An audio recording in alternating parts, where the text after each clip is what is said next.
Does this work? Okay.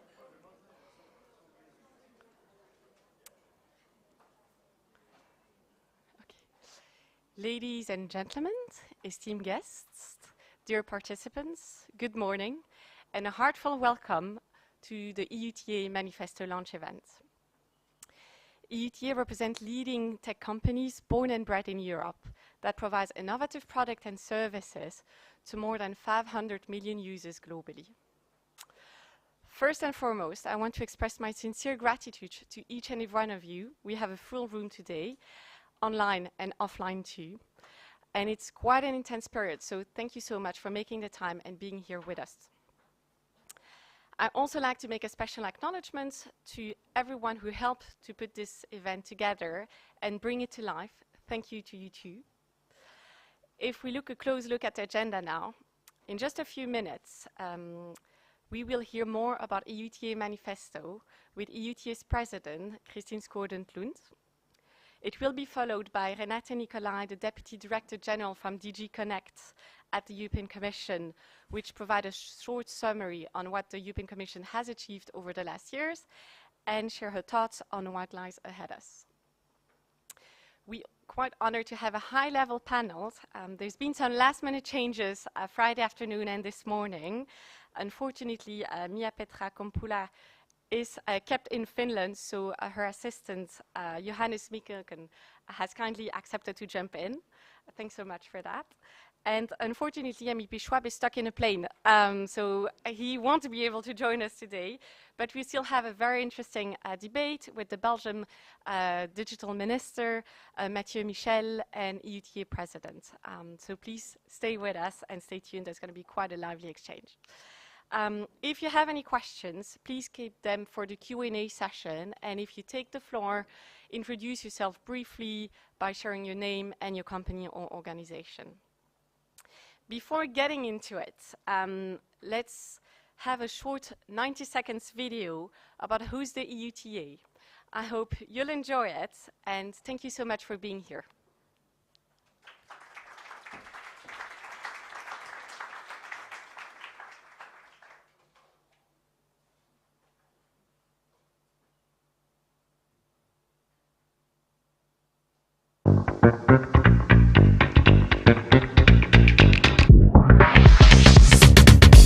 Welcome to the heart of Europe.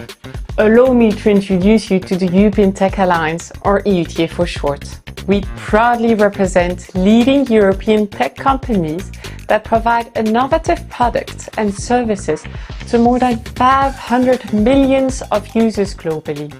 As companies born and bred in Europe, for whom the EU is crucial and sometimes the only market, we have a deep commitment to European citizens and values. With the right condition, our company can strengthen Europe's resilience and technological autonomy, protect and empower consumers online, and promote Europe's values of transparency, rule of law, and innovation to the rest of the world. Our vision is clear.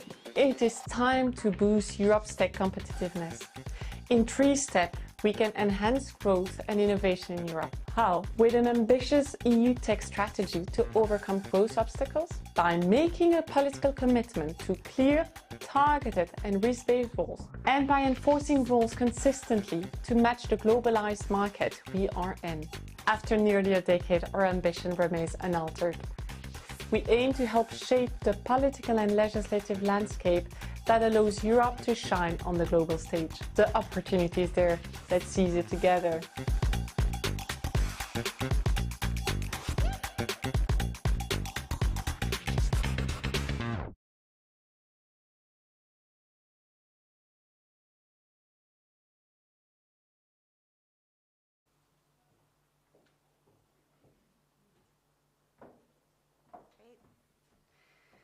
Thank you, Victoria, and a warm welcome to everybody.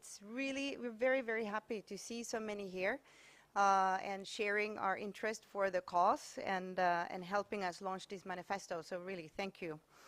So today we're launching the manifesto at a time with so many crises going on, ecological, economic, and of course geopolitical, with 2 wars raging not too far away. And in parallel, our societies are undergoing this profound digital transformation. So we really believe that technology should be a positive force for change and help shape our societies. And that is really what we are aiming for and striving for in our work. In my everyday life, I'm CEO of Schibsted, which is a Nordic-based tech and media group. But today I represent the European Tech Alliance as president. And as the film stated, we are actually the only association in Brussels representing leading tech companies born and bred in Europe only. And I think that is an important perspective. And we believe that with the right conditions, European tech companies can enhance the European continent's resilience. We can boost the technological autonomy that we quite sorely need. We can protect consumers, and we can promote the European values globally. And during the work with this manifesto, we asked ourselves, so what should the EU do to empower European tech companies? And that is a very big question, but we distilled it down to three main priorities or points.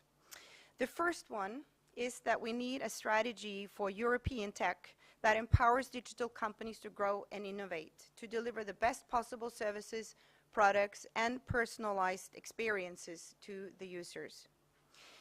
And European tech companies are valuable assets for Europe, and we should be nurtured and supported accordingly. And in practice, this can take on several forms. For instance, we really need to unlock the power of data for innovation while still respecting consumer privacy. And in order to do that, privacy-enhancing technologies and pseudonymization should be further promoted by lawmakers and regulators so that European companies can use data in a responsible way but still grow and remain competitive. Another opportunity would be a European strategy for talent to enhance European companies' attractiveness. And the question of talent is a big one, but within that, it is a fact that developers should really spend their time pushing the limits of innovation, using their imagination to improve services and products, rather than focusing too much of their time on compliance tasks, which unfortunately is the case today, making it a bit less attractive for them to work for European companies. Lastly, European tech should have a seat at the table when proposed rules affect their ability to invest in Europe and provide good services, products, and experiences. The companies know what rules work according to their purpose, and bringing in expertise from the ground would facilitate the growth of European champions at global, national, and regional levels. Secondly, the second point is that we need smart rules for a stronger Europe. The digital world is heavily regulated, and I would like you to take a little look at this infographic, which you will find in your folder. You'll actually see the amount of rules that apply within this space today. And it is important that all these rules and directives are given the time to play out before assessing their efficiency and impact on EU tech companies. And if lawmakers decide to develop new rules, the focus should be on concrete problems, and one should be mindful of actually the many different business models within tech, meaning that one size does not fit all. And I do like the puzzle analogy that we have in the manifesto, that these rules ideally should fit together like a puzzle and not overlap.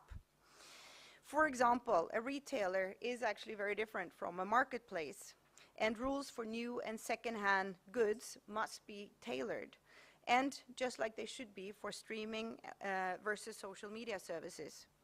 And overall, rules should address problems with specific business models instead of the one-size-fits-all, and we should avoid dictating specific product designs. And any proposed solution should be proportionate to the problem identified. That's not always the case either. Finally and thirdly, we need better enforcement for fairer competition. Ensuring a level playing field for all businesses is a significant challenge, and the Digital Markets Act, the DMA, represents a big step in the right direction, but of course now it's all up to the enforcement of it. Cooperation between regulatory authorities at various levels, sharing best practices, and investing in resources and experience are crucial for the effective enforcement of it. So, to conclude, as companies born and bred in Europe, the European Tech Alliance, we are deeply committed to European competitiveness and to the European citizens and our values. And with this right strategy for European tech, smart rules and effective enforcement, we believe that our European champions can play an even more important role. We can create global leaders. We can be espousing these European values onto the world stage and help solve the many problems that I started by outlining that we face today. So with that, I'm going to hand it over to Renate Nikolay. She is the Deputy Director of DG CNECT at the European Commission, and she will tell us more about her perspectives on European digital policy. We are curious to hear whether you find them aligned with the visions that the EUTA is proposing today. And we would also be very keen to hear where you see us being in 2030. What should we strive for? So with that, thank you all for being here. And Renate, please.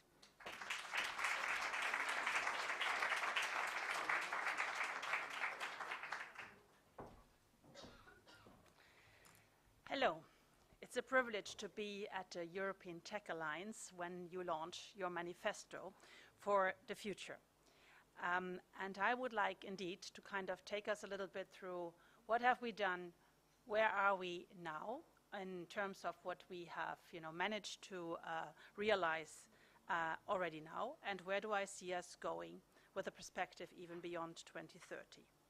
First of all, I think we're very much aligned on what we heard are the kind of key parameters of what EU Tech Alliance stands for: transparency, rule of law, innovation. I think that's very much the spirit in which this Commission has brought digital to the forefront of the political agenda.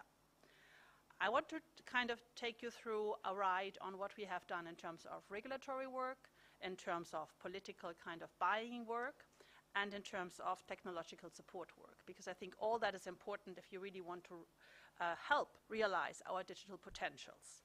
Yes, we have done regulation, but regulation is not incompatible with innovation. Regulation, if it's done in a smart way, can actually enforce and support innovative technological solution.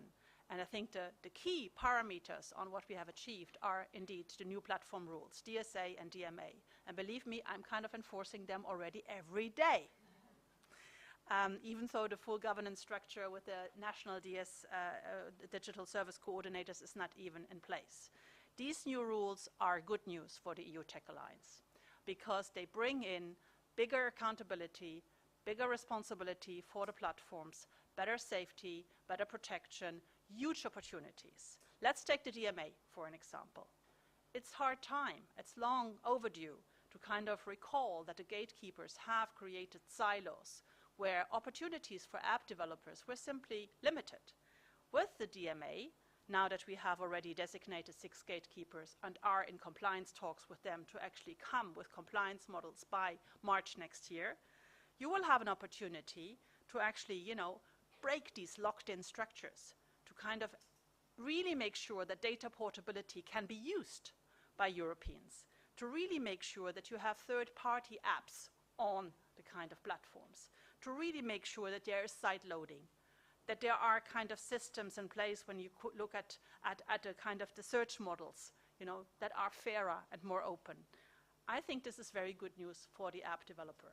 And if you add to that the DSA, which is really more about a societal kind of systemic approach on how we go about a platform economy, that will also tidy up the business models and will make them more kind of reliable, more sustainable, and more user-friendly, and therefore also important for all of you.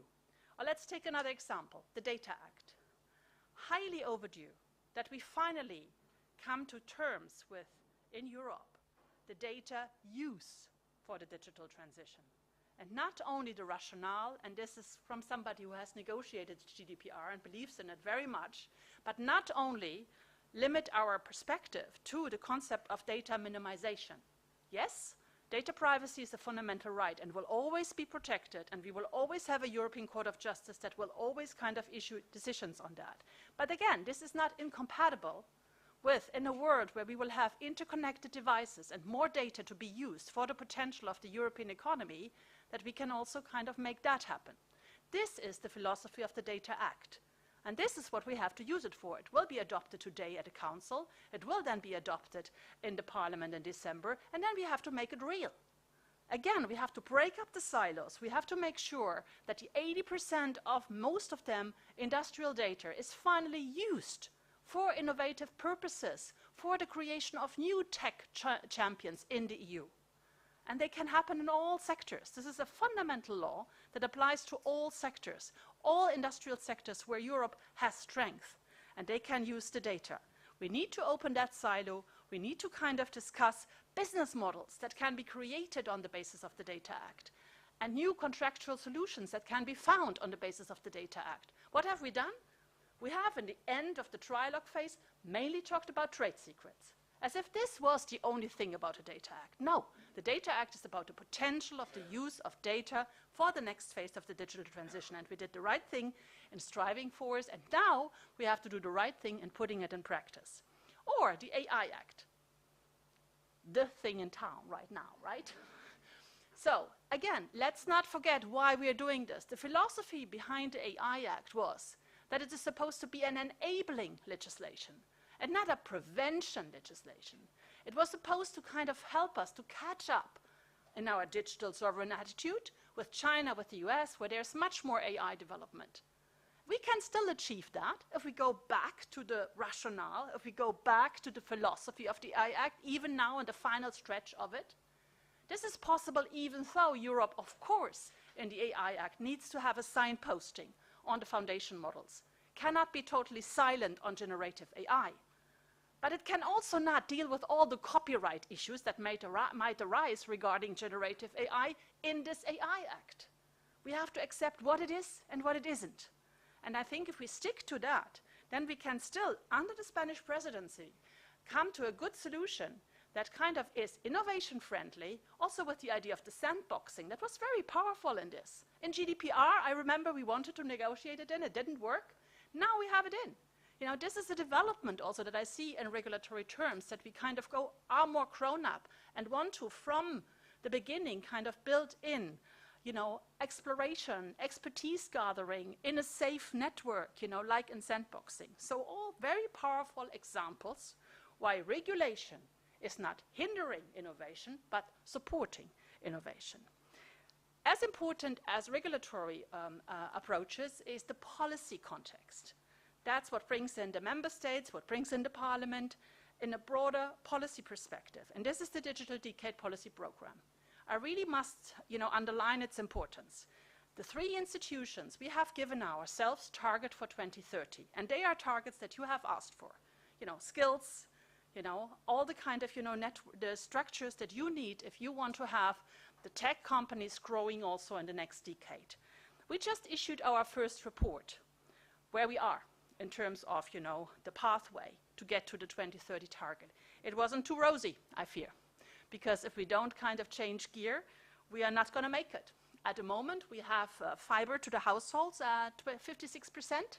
We wanted to come to 100 by 2030, so we have to change gear in order to meet that. Skills, you know, we have around 9 million ICT experts at the moment. We wanted to come to 20. If we don't change gear, we won't get there.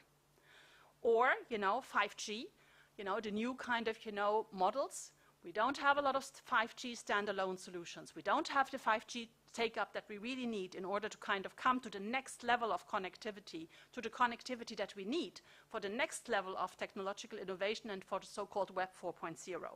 So we have to change gear, and we have to keep that Digital Decade Policy Program beyond the end of the term of this Commission, of this, you know, European Parliament. This is a decades program.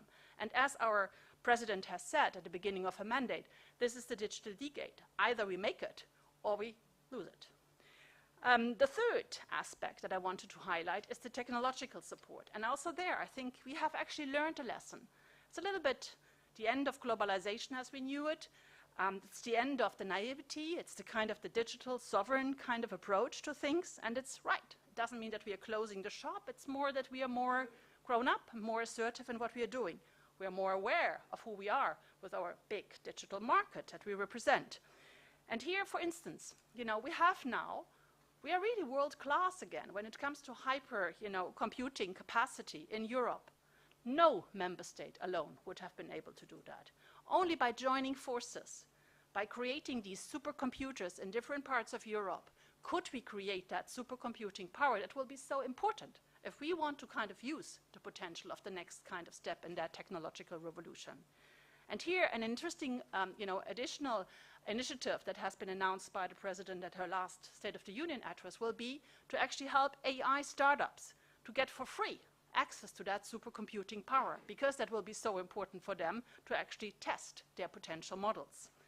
Or another example, remember in the COVID times and when we all learned about our supply chain kind of difficulties, when chips became quite an important aspect, and chips being so important for whatever we want to do in digital technology, well, now we have the CHIPS Act, and we have at least a debate and at least that first steps in many member states about re-attracting chips industry in Europe, which is an important aspect if we want to kind of sustain in the future that also when the time gets tough, as it is right now, we heard about the crisis around us, we kind of can sustain some of the issues that we need to produce ourselves. So I would say this is not a bad direction, but of course we have to continue working on it. So where do we go from here for the next decade? Well, first of all, we have to finish the business that is unfinished. The 2030 targets is not a nice to have, they are a must have. We really have to get to digitalization of business, digitalization of public administration, digital skills being available, and super connectivity. So the leftovers are, we're nowhere on connectivity. We're nowhere on creating a European telecom market, and we have to do something about that. And that's why the white paper process on the future digital networks is so important, and we really have to kind of also look at that aspect of European politics to really kind of have the best parameters to scale up, to offer the best services, to have the super connectivity that we need if we want to move to work to the Web 4.0. We need to deal with other loopholes. There is some unfinished business. We spoke about AI Act and copyright. It will not resolve all the questions around copyright. So we will probably have to look at, are there aspects that we need to reopen, in the next mandate, or other sectors like the audiovisual services sectors. A lot of things had an impact on that from a digital kind of, development that we might want to look at. Or e-privacy, GDPR. Isn't it time to look at, is that still fit for purpose? Is that still kind of promising, the kind of, the technological neutral kind of approach to it? So other things that we could do. We also need, I fully subscribe to that, show that we mean it in enforcing the rules.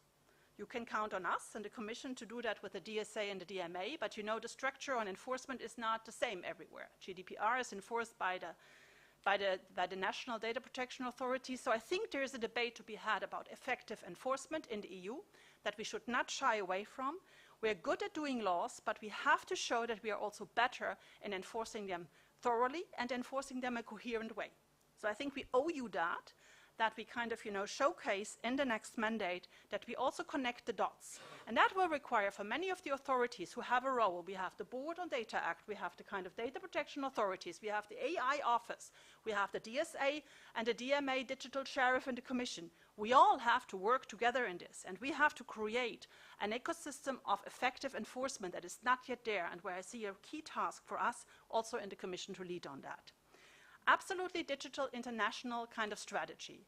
We made bits and pieces with the TTC with the US, a little bit of TTC with India, but what I think would be a very good kind of narrative for the future, to really have an international digital strategy with key partners, and they have to be everywhere in the world, to really kind of connect, also from a kind of a resilient connectivity point of view, to connect the dots and to have a more strategic outlook on that. And the final point that I want to make for the future, I think we've had enough now of kind of having a digital and a green transition. I think they have to come mainstream, and I think the future has to be about the future competitiveness of Europe, to really think this through from the beginning, because there will now be smart energy solutions, smart mobility solutions, smart agricultural solutions. If we don't combine all the strength, they can be green, they can be digital, and have a competitiveness agenda and an economic security agenda for the future. Thank you very much for your attention.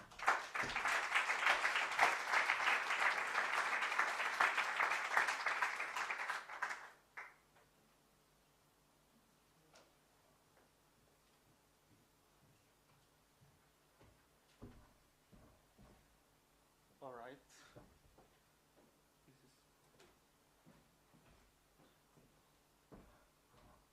Well, thank you, Renate, for that. Huh? Well, the speakers are welcome to join me on the stage, please. If we can fix the mic.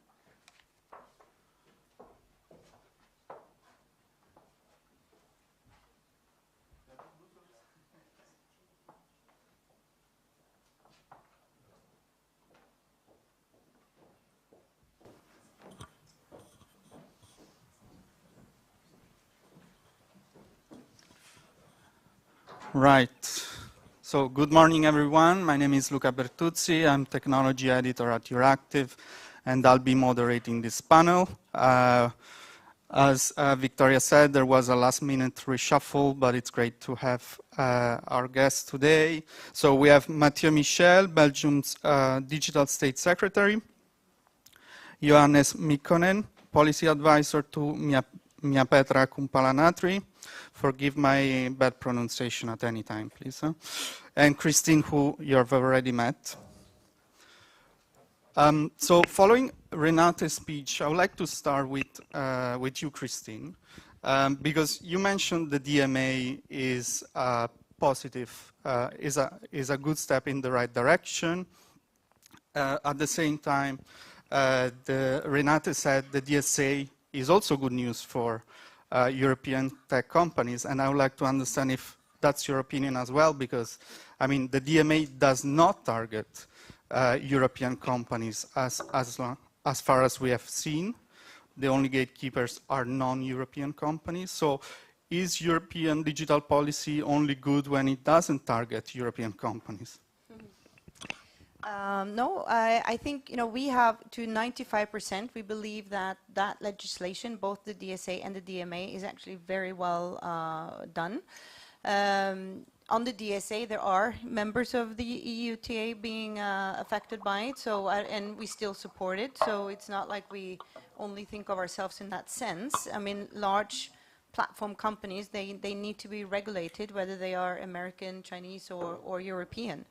So I would, I wouldn't say so. What I do worry about, though, is that these platform companies, they have immense resources when it comes to legal and public policy expertise, and I really worry about the fight that's going to play out in terms of the enforcement, and whether it will be possible for the Commission to stand up against that and be able to enforce it properly, faced with that machinery of lawyers and influencers.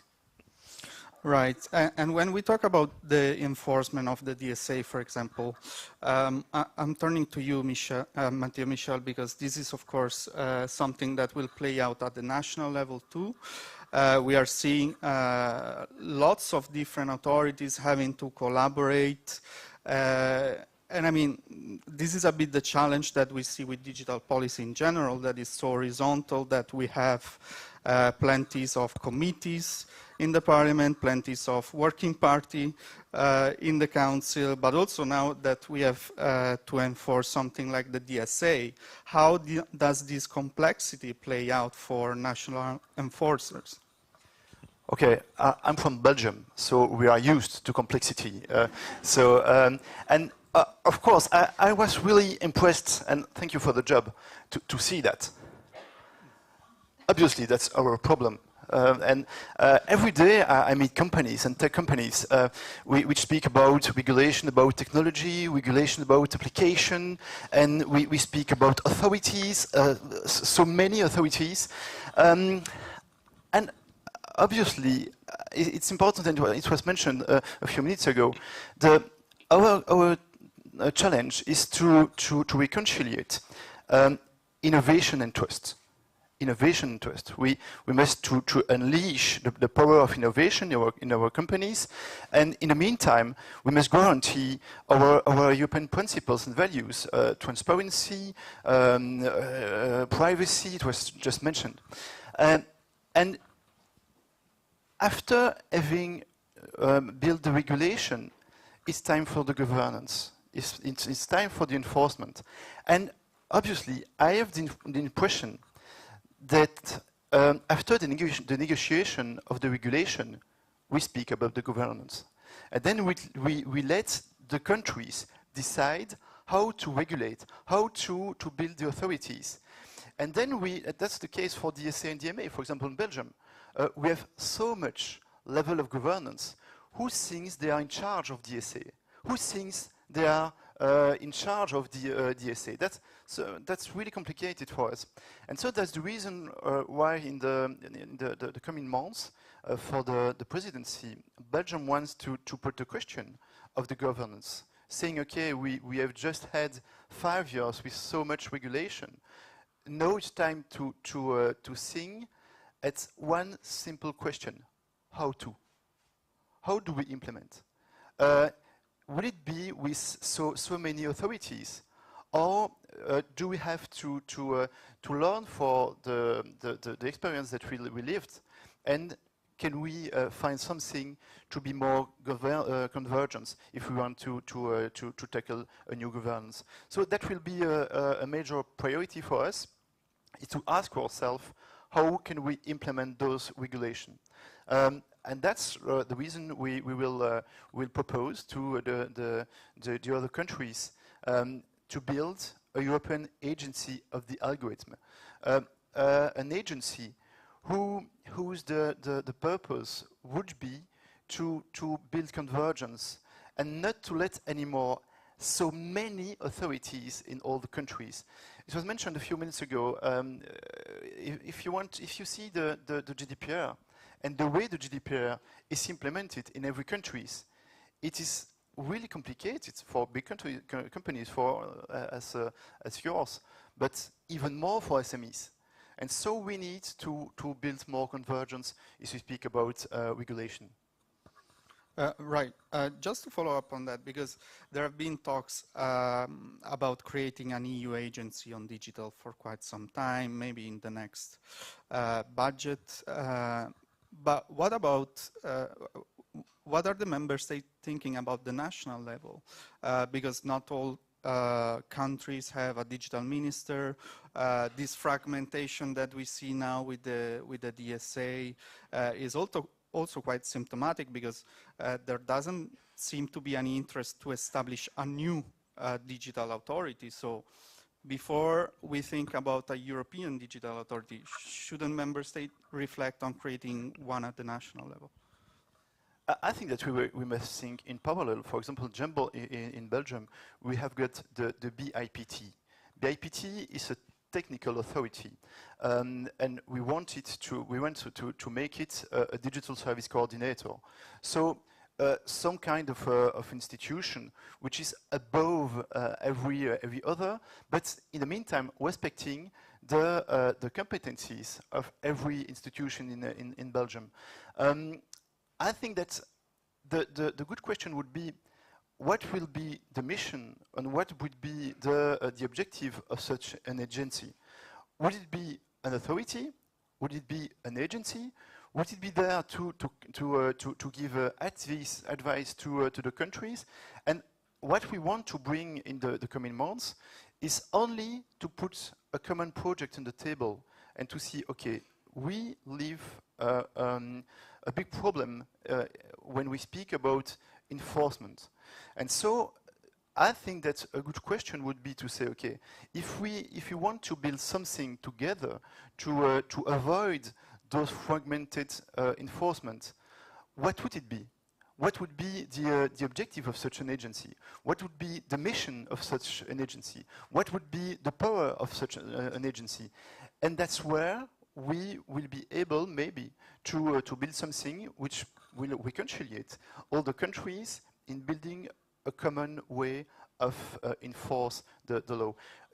Today, regulation, and I agree with you, regulation can be an opportunity. Regulation could enforce every and could empower every companies. But if it's done in a smart way,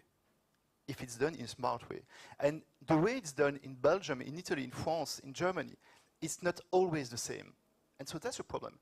So if we want to be smart, I think that we will be smarter if we work together in the implementation. But working together is not only a sentence to say. Working together is to take action in every country. And you know, I have full respect for the Commission and the European level, but when we speak about the implementation and the field with the structure, the local administration, that's not easy. And so that's the connection that we need to build. That's why thinking together at how we build that agency, that's what we need to do in the coming months. Thank you, Mathieu. And I'd like to come back to this exercise later on. Moving on to Johannes now, because this infographic that EUTA developed is quite telling of the level of complexity and how much legislation is out there. I've seen statistics saying that there was a Commission proposal under this mandate every 3 days.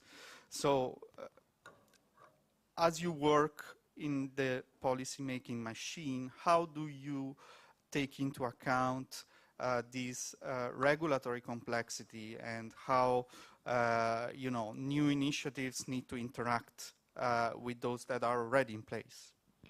Thank you very much. So first of all, short disclaimer that I'm working for MEP, but I'm not here representing her political opinions or the S&D group's political opinion, especially if you put something on press. So that's good to be clarified. I think this picture is very good as you said, and it describes the complexity of these digital policies and regulation. And when this journey started, like my MEP has been often saying, like how people were saying, like big tech cannot be regulated this way. Like we can never regulate AI. It's so fuzzy thing like that we cannot even agree with the definition of the technologies. How could we create a effective legislation on that? And I think during this term, these political machines have proven that big tech can be regulated, and despite the different time spans of how technology develops fast and how regulation is often slow and those kind of things. And then maybe what Renate was saying about this Data Act, that's a good example. Like I think it's an historical and remarkable legislation. And the MEP I'm working for, she was a reporter on that, and she's very proud of that. And she often uses the metaphor of apple tree, like how the apple tree has been now conducted. But now we need all of those SMEs, all of those organizations to shake the tree and then take those apples down and start create new kinds of innovation. But that's not easy, and that has been like lots of talking about the complexity, and that's if you think about the SMEs and if you think about the companies who should be now taking the benefit and advantage of this legislation, which give more level playing field for the all kinds of companies, and could at its best diminish the few players' domination on the digital markets of Europe. But they don't have resources to hire army of lawyers and to check if their services and products are compliant and those kind of things. And they are very confused actually. And even like now when we were working with the Data Act, we still keep on getting like questions from the stakeholders like, hey, what does this mean to my Nephew's tractor company, or when do I lose the ownership of this kind of data? And there's lots of like misunderstanding, and so that's why there should be like very strong support for SMEs, all over to Europe and awareness raising.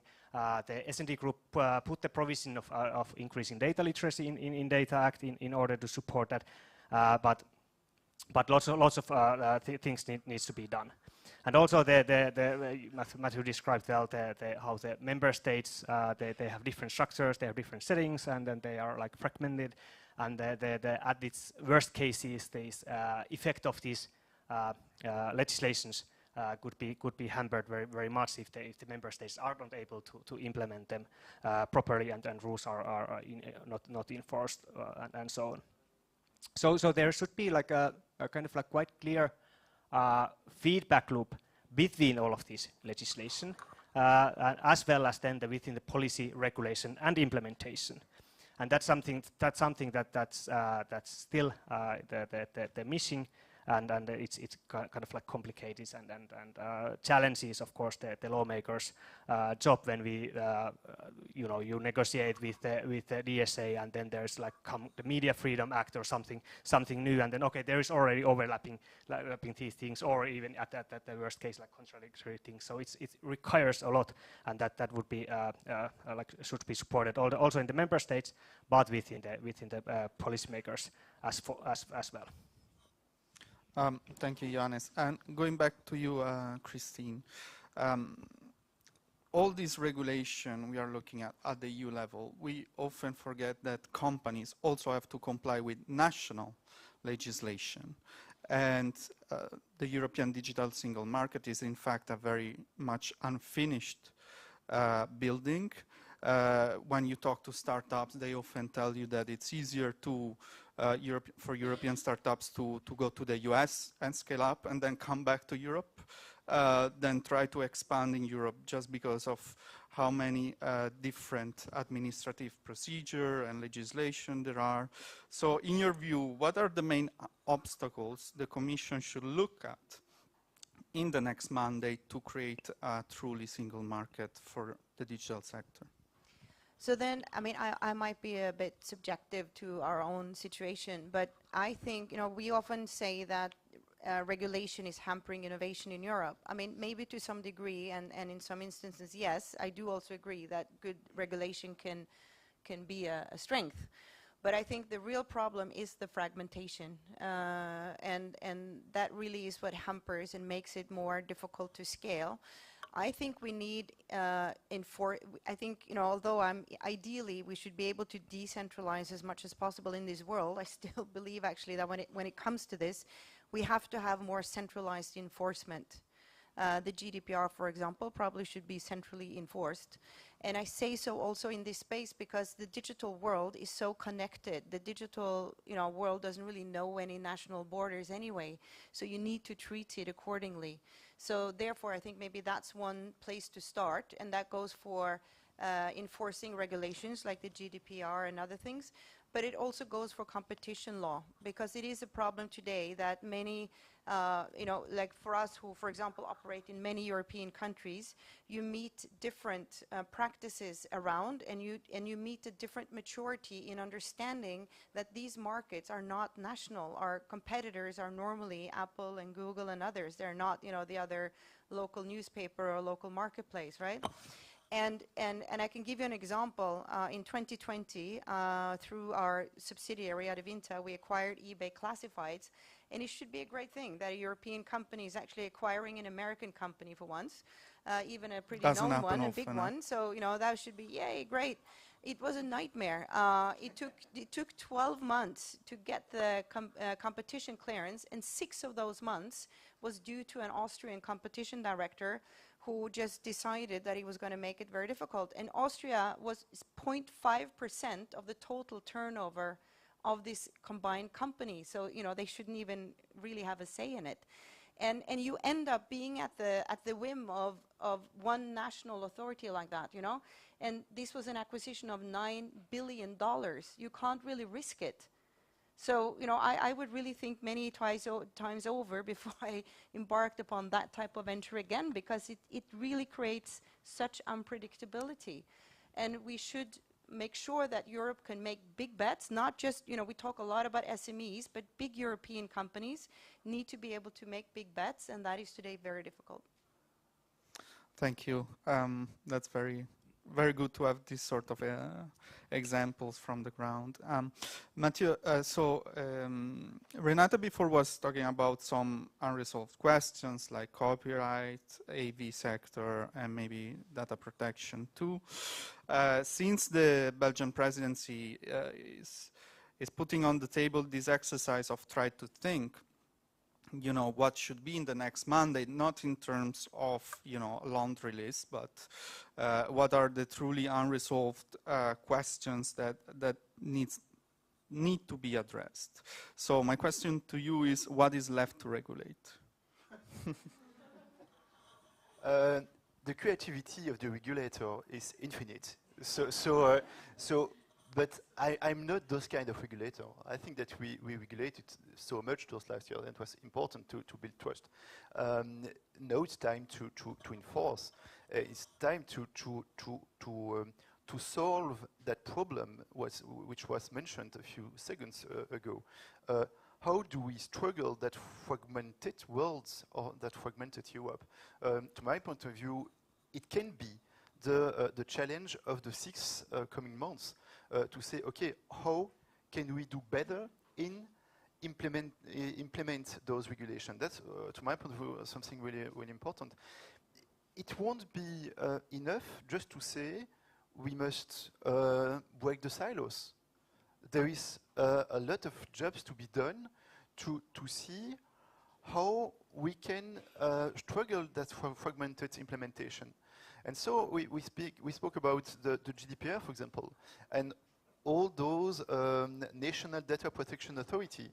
I think that we enforce, for example, EDPB, with giving it much more mission or much more objective. It would be part of the answer. When I talked about a European agency of the algorithm, it's the idea of putting a place where we can speak about all those regulations between all the states. You know, just in Belgium, to implement the authority of the DSA, I need to negotiate with 10 authorities. That's unbelievable. So you level that at a scale of Europe, and imagine how is it possible to avoid a fragmented implementation.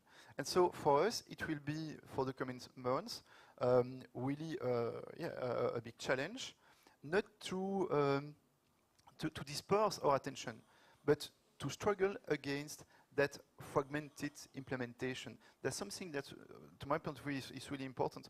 How can we build new digital champion, if there is a difference of interpretation between Spain, France, Belgium, and sometimes, even in Belgium, between Flanders and Wallonia? That's impossible.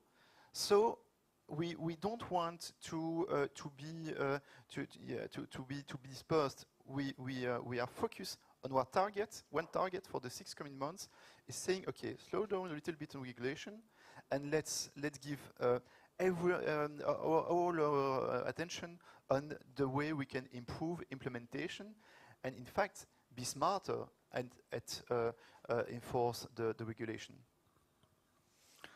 Thank you, Mathieu. That's interesting. Actually, when I'm speaking to senior Commission officials, recently I heard that there needs to be a sort of change of mentality on the Commission side, not to be just this legislative machine, but also becoming a regulator under the DMA, DSA.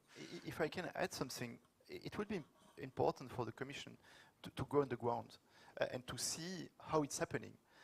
You know, we as government, we must enforce the European regulation as well. If we speak about GDPR, if we speak about a lot of regulation, and so we see on the ground what's the problem in implementation. I think that the Commission must be more pragmatic in the way they identify the implementation of the regulation they propose. Right, and I would actually like to turn this question to you, to Johannes, because you know, one of what is often mentioned as a big limit of the EU at the democratic level is the fact that only the Commission has the legislative initiative. But, you know, this is also that part of the mandate where the Parliament sends some clear political messages of what should be the priorities for the next mandate. So how do you see this?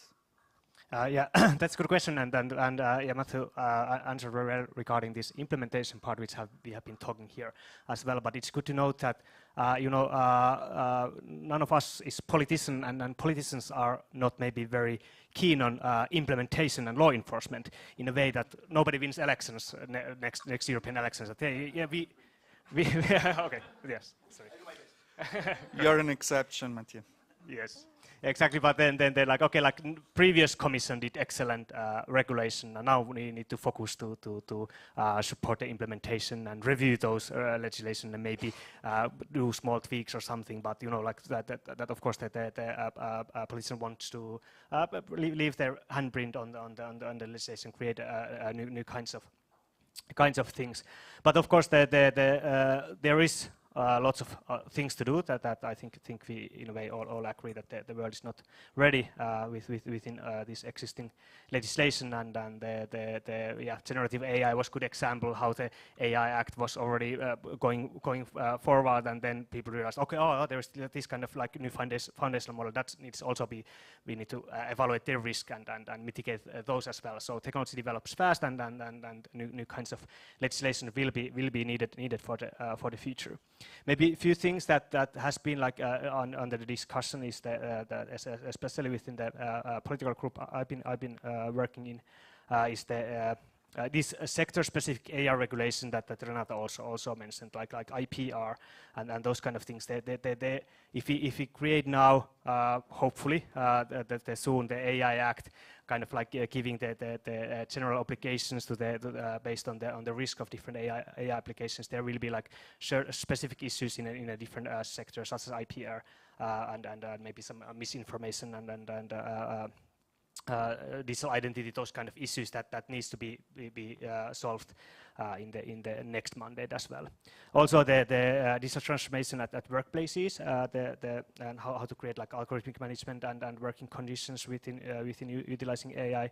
That's something that there probably will be in the AI Act application. For example, the employers to consultant with their workers when they are adopting AI at workplaces.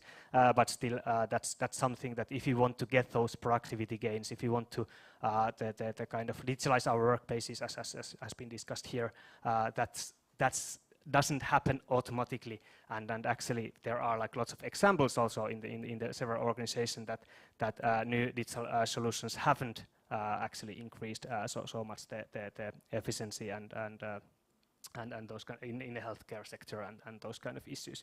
So that's another topic. And then also regarding like this digital public infrastructure. So kind of like if we now the Commission is and the Parliament is working with data space acts, for example, and then we want to create those kind of like data spaces where people can with in trustworthy manners share data the companies between the different in a certain domain, but then there are like lots of technical difficulties there, like who creates the standards, like how is the interoperability working, and for those we need some kind of the public sector leading as well, like what are those the standards, open source applications, and those kind of issues. Then that would give the platform and conditions for the companies to innovate.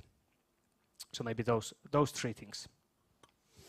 Thank you, Johannes. Also because every time someone says we need to focus on enforcement rather than regulation, I can see lobbyists getting nervous. What am I going to do for the next 5 years? So, Christine, I would like to go back to you because Mathieu was mentioning this, the fact that there are no European champions inside, there is no European big tech company. So do we need a strategy to create these champions that can compete with the GAFAM, with the TikTok, and what should it look like? Well, I think what's important is that we have companies who can make us autonomous, and that can basically provide services based on European independence and values in a way. That's the point, right? Of course, it's also very, economically very attractive to have these big companies, but I think the main reason we should strive for it is that we can't be so dependent upon the Americans and potentially the Chinese. And with AI, for example, we're already lagging behind. All the 4 big foundational models are American for the time being. But it's a new space, right? And it could be an opportunity to ensure that Europe actually establishes a proper infrastructure on our own. And I don't know if there is any plans or anyone thinking about how we're actually going to do that with all our different languages and everything. But it is possible if we want to do that. And for example, now with working a lot with AI regulation, make sure that we actually regulate so we can grasp those opportunities and not just try to protect ourselves. And let's make sure that we really stimulate those who want to take responsibility and help build language models and other things, and do not sort of crack down upon them by regulating that a lot harder as providers and as users. And let's also make sure that we regulate the use of things and not the tools itself. I sometimes use the example that a hammer is a very good tool for a carpenter, but you can also, strike someone in the head with it and kill them. But, you need to regulate the use of the hammer, not the hammer in itself. And we need, it's actually a quite relevant analogy to AI. We need to understand how we can boost new technology and not hamper it with what we do. Thank you, Mathieu. I see you're taking notes. So I have got full of notes. I like the example of the hammer, but one of the problems we are facing right now is that a lot of people don't understand how the hammer works, and that's the problem with the algorithm. That's the problem with AI, and so we fear something that we don't understand. You can understand how a hammer works because that's simple, that's heavy, and you know that if you knock someone, you will hurt him. With an algorithm, that's not easy. A few months ago, we discussed about the algorithm of TikTok, and nobody was able to say, is there a bias? Is it dangerous for national security? And every countries were looking in the air, saying, okay, what do we do? I think that technology is the new hammer, but we are not able to understand it, and we are not able to understand it's even worse if we are politicians. The level of maturity in the parliament, in the commission, with all my respect, is not as high as it must be to understand if the hammer hurt by itself or no. That's something really important. And that's why I'm a little bit monomaniac. I'm sorry for that.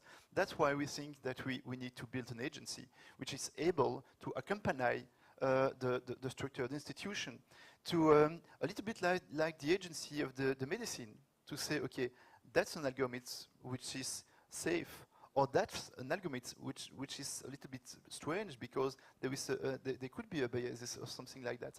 And with that kind of governance structure in the middle of the field, then you begin to rebuild a common knowledge, a common understandability of the things, of the hammer. And that's something that, to my point of view, is something really important, because if you want to unleash the power of innovation, it must be trust. And the trust comes from our capacity to understand how the hammer works. And that's something that for us is really really important. I would like to rebound on the tech giant, or the tech champion. I think that before you do that, can I just add something? Yeah. I just think it's important to remember that, for example, on let's say the Tesla autonomous driving car that crashed, that receives a lot of attention, but we don't really see it in relation to the millions of car crashes caused by humans all the time. And of course, there is bias in AI, yes, and we shouldn't allow it. On the other hand, what about all the human bias that all of us produce all the time? So it's something about, really trying to steer technology in the right direction and realize the proportionality in how we evaluate it as well. Maybe just to add to that, this comes down to the fact that risk should be considered also in the risk of not using a technology, not only in using. But I would like to move on now. Johannes, back to you, because you mentioned something interesting before about the AI Act, foundation models, now a very hot topic that was not present when the Commission first proposed the file. So, you know, every time someone wants to kill something, they say, well, we don't have an impact assessment, or we don't, you know, we don't have the data, we don't have the evidence. At the same time, you know, we have a better regulation framework, so that tells us what is the proper way of doing things. So how can policymakers, you know, adapt to these new technological or political developments while keeping in mind, you know, having this sort of evidence-based approach? Difficult question, and I hope I had an answer. The first of all, I think this hammer example is in a way good to describe this problem as well. That when we started to do AI Act, and then you kind of, okay, like we can regulate the use cases. Okay, like in this kind of use cases, they include the risks of for the fundamental rights and those kind of things, then regulate based on those. But then when when there was like burst of those the models that can be used for general purposes, and it's not clear the which purpose can it be used, it's becomes more and more complicated as we have seen, and hopefully we will see next week what will be the result of this risks of foundation model in AI Act. But I have to say it's very complicated, and that's why I think it's very much goes to the also here to mention the smart regulation. Like do we like want to do the regulation that defines technology in the annexes so that it can be modified, or would that give too much power to the Commission then to define, okay, next year new innovation come and then we need to again go to the definition of technology, or how they could be so in a way that the general and that we, despite the new technological innovation come, the legislation and the important obligations there would still be valid. And there are like the good example actually, like now we talked about the IPR and AI Act, and actually there was like mentioned that in the previous copyright the legislation there are already kind of like the obligations that goes to the AI applications as well, but that just requires some kind of like interpretation and understanding. So like we don't always it's difficult, but like kind of like defining the legislation that doesn't have to be renewed all the time. Then the new technology come. That's the possible, and also kind of like support the kind of like understanding of the existing legislation that already like many companies and organizations are like that they need to be comply with, but within the context of digital technology, it's not often clear how, but it doesn't always require new legislation, but the like effective implementation of the existing legislation. Thank you. We'll open the floor for questions in a minute, so start thinking if you want to ask something. Before that, Christina, last question for you. Before, in your opening remarks, you mentioned the talent gap, and you know, if you take fields like cybersecurity, this is really becoming also a national security problem for some countries and for companies. Of course, it's a day-to-day problem. At the same time, you know, we have new legislation putting in place requirements for companies to comply to. but they don't have the talent for it. And you know, if I think about the notified bodies for the Cyber Resilience Act, I wonder where they are going to hire all the people to do this sort of audits. So, you know, is this compliance, how is the regulatory compliance playing out for companies when it comes to the skills gap? Well, I mean, I think companies also need to take responsibility themselves, right? For example, now we are, running most of our employees through AI training, whether they work in accounting or are programmers. Everybody needs to understand what's hitting us and how we shall deal with it. We do compliance training, I mean, and you can do it in smart and efficient ways online, etc. So it doesn't, take all that much cost and take that much out of people's time. So I believe companies also have a certain responsibility to do that. When it comes to the competence gap in general, I believe that first of all, we need to seriously boost up the educational system, but also the retraining system. And we also need to realize that technology is not only about sort of the coding and the programmers. It's about linguistics, it's about psychology, it's about design, it's about sociologies. I mean, there's so many fields around it where we need to embed technology more than what we do today. And you can actually achieve quite a lot just by putting, let's say, availability of chances to get into the understanding of it. Like, for example, we do with this AI program that goes across all fields in our company.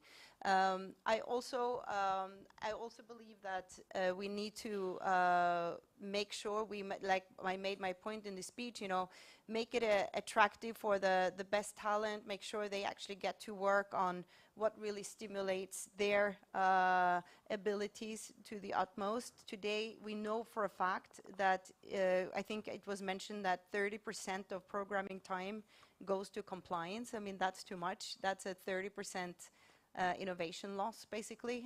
So, we need also to manage that in a different way.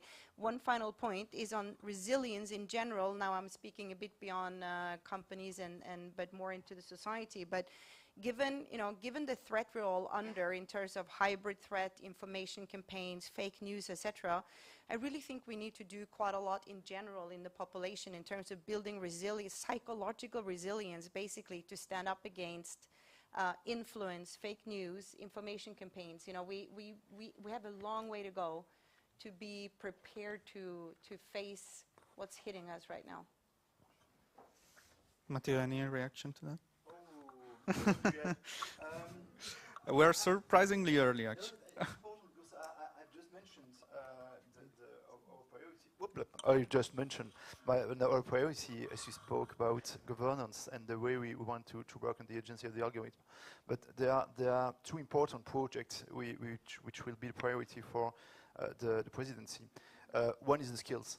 The skills, that's really important. And I think that we must have more agility in recognizing the skilled people.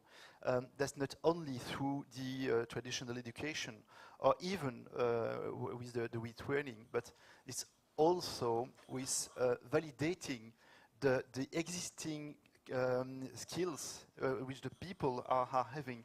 That's something really important because they are full of unemployed person who knows a little bit about cybersecurity, about coding, and so on. But they are not validate in the way. And so one of the projects is based on a French platform called PIX. PIX is a common platform that we want to develop all over Europe, which could certificate in a few minutes through internet if you are having basic skills in cybersecurity and so on. That's really important because if you speak about the implementation of cybersecurity, and for example, NIS 2, 80% or 90% of the certification will be basic skills. So we won't need a doctor in cybersecurity to implement that skill. So basic skills must be validated as fast as possible. So that's why a platform will be developed, and that's one of our propositions. And the second one, you spoke about the fake news. In fact, you spoke about the threats on democracy online. And one of the projects that we want to propose is a signage of the identity, to inform on the identity of someone. Internet was built anonymous. And then a few months ago came the responsibility of the platform through DSA, DMA. I think it's time to think about responsibility of the user, not as an obligation, but as an optional system through the signage. That's the blue V of Twitter or X, if you want. But the blue V of X or the blue V on Facebook is not regulated. That's a profile, but that's not an ID. And what we connect your responsibility on the internet is not a profile, that's an identity. And so through the regulation of EUTA'S, we want to give the information to the people who wants to use it, and through the platform who wants to use it, to bring back some responsibility. That's important because we mentioned a lot of influence of the fake news, cyber phishing and so on. But if you can adapt a filter to see only content produced by verifiable user or verified user, and if it's your choice to live in a digital world which is responsible, it could change the way democracy online will evolve in the coming years. So it will also be, and the fourth one, so I mentioned all the project of presidency, is around blockchain. That sounded great. Good. We have live feedback here. So, any question from the audience, please? Okay. I saw first the sir there, and then the front.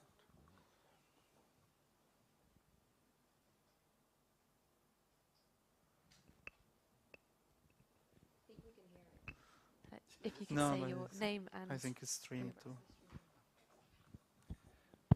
Can we know your name and where you work? Yes, please. So my name is Leonardo Veneziani from Fortul, a public affairs consultancy. I wanted first, of course, to thank the panel for the really interesting discussions. And my question is mainly directed to Secretary Michel. And I wanted also to connect to what Deputy Director General Nikolay said before about innovation being really important also for the next mandate. And I was wondering whether there is any, the Belgian presidency is perhaps taking into consideration any new innovation agenda for its presidency, also in the context of the D9+ group, which is also a really important group of member states, especially in tech. So my question was mainly regarding innovation for the presidency, and also perhaps with a view to the next mandate. Thank you. If we speak about innovation, our point will be to slow down regulation and to let the companies breathe. I think that over-regulating can a little bit slow down innovation. So that will be our major point. If we speak about technological innovation, I've just mentioned the fact that we want to develop blockchain application, but even more, we want to build a sovereign blockchain infrastructure for some application. It's important because we mentioned the fact that we don't have any tech giant apart from the 30 members of your alliance. But I think that today we must be able to identify the coming technologies. Blockchain was known mostly for crypto money. I think that's a mistake. To my point of view, blockchain could be seen as the fact that you can give unicity to something. And so it could be an interesting infrastructure for the common application if we speak about the digital twin, the title of property, or even the control of your own data.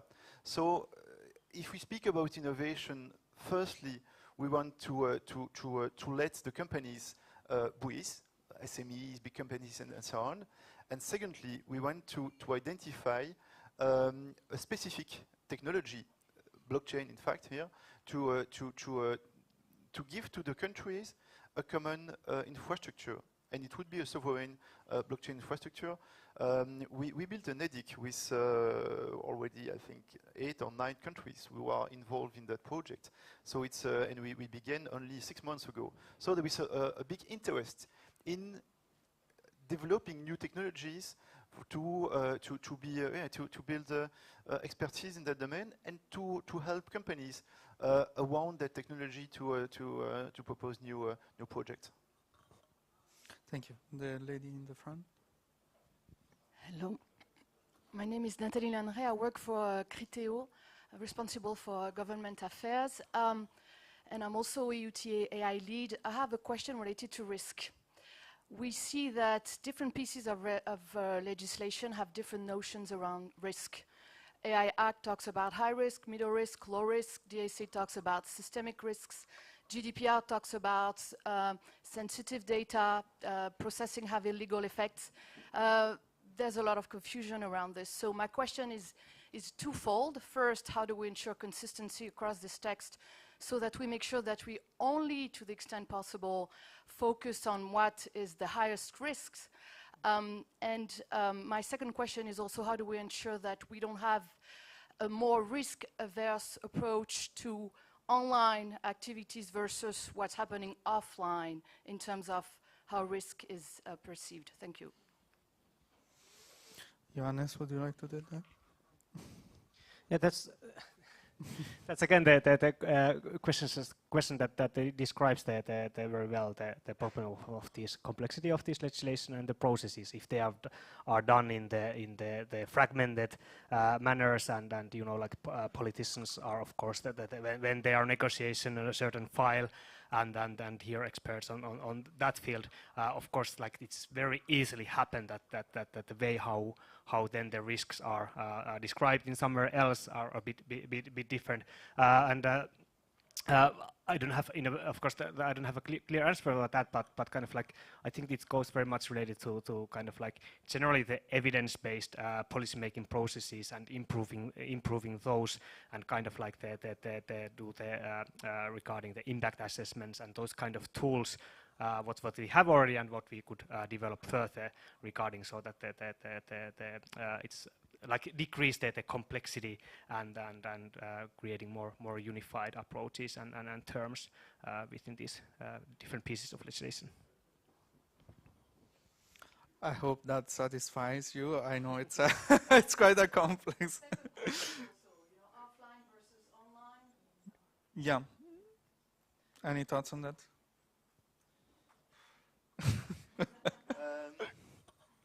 No. It would be too long. We could speak about it. The problem is, the case is the fact that if we speak about a digital regulation, the focus is on the digital regulation, the application we identify in the digital regulation. I will take the example, and that's an example which, to my point of view, is in my opinion, a game changer, is how we worked with the AI Act. If you look at the AI Act, that's really an example of how not to do it. Because we began 2 years ago with regulating a technology, and then ChatGPT arrives for most of us, and then we began to say, okay, there is a problem with the use of the application. So we don't speak it's the hammer anymore, we speak about the use. And then we identify that in the use, but not necessarily in the use of the AI, but in the use of the application, there are a certain level of risk, okay? But who existed before the regulation of AI, but who wasn't, there was no attention about that, okay? And so it brought an attention of the application through AI, but it creates a distortion between the risk in the digital world and the risk in the reality. So it asks us a lot of questions. I'm sorry to come back on it, but that's why we need to have a common tool on the table, a common governance tool on the table. that's why the agency of the algorithm, to our point of view, is really something important, because the technological impact of what happens in the world is analyzed through fragmented work. And that's why we need to bring back that work on the same table. That's why we want to bring that. And you know, when we speak about technology or innovation, things are going really fast. Look at the fire. It took thousands of years to learn to use fire. Thousands of years. So from generation to generation, that's an anthropological question. We learn to use fire. Then we learn to use the wheel. We learn to use the... But in in a few years now, we are impacted by technology with a certain level of risk. We cannot imagine that a commission, a parliament, in 1 year, 2 years can answer every question. That's why regulation is a problem when confronted with such a rapidly evolving technology. That's why we want to slow down regulation and to let agility make the rule through accompanying innovation through governance, and that's the agency of the algorithm. That's for us something really important. And I'm sorry, but I will have to leave. Yeah, no. We'll miss you, Mathieu. I'm sure it. Yeah, just to put things to rest, I mean, the terminology in the AI Act right now is terrible. It's very confusing, and it shows, as Mathieu was saying, that the level of conceptualization is not keeping up with the developments that we are seeing. But at the same time, the reference to the notion of systemic risk is now part of the discussion. So there is a cross-reference to the DSA. We had a question from the gentleman back there.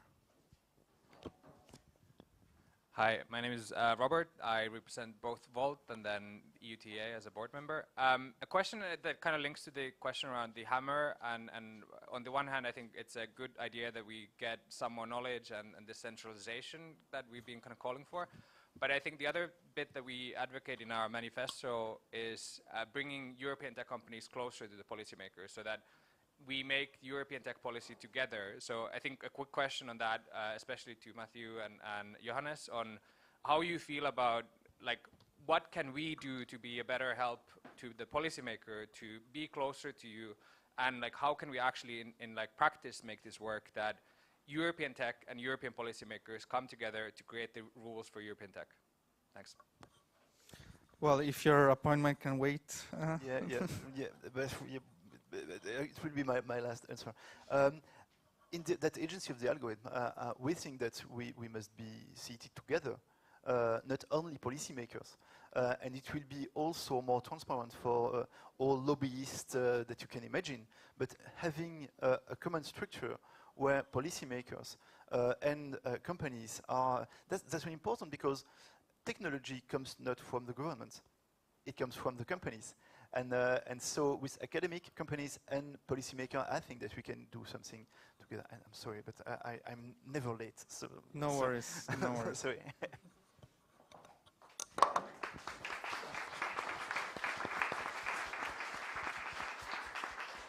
Thank you, Mathieu. Any reaction on that, Johannes, perhaps? For my short experience in working at the European Parliament, actually, like I'm not very worried about the big companies' capabilities to have an impact on the legislation. In a way that of course lobbying is strong and it's well done. But then when you think it's quite rare the companies and voices that are able and capable to do that. So what kind of it's upon the politicians, but also about on the structures, like how these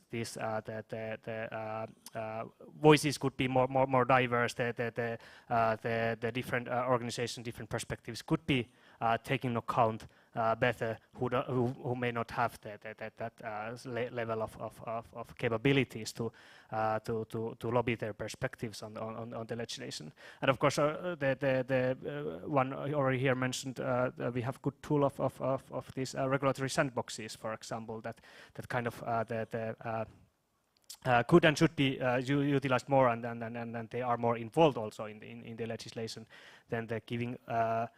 Maybe not only at the after the legislation to of course that's helpful then to ensure that and understand that if the applications are compliant with a certain regulation and so on, but also like during the drafting the legislation and beforehand, kind of the creating together the approaches that are beneficial. Thank you, Johannes, and I think that's all we have got time for today. So I would like to ask you to join me in thanking our speakers.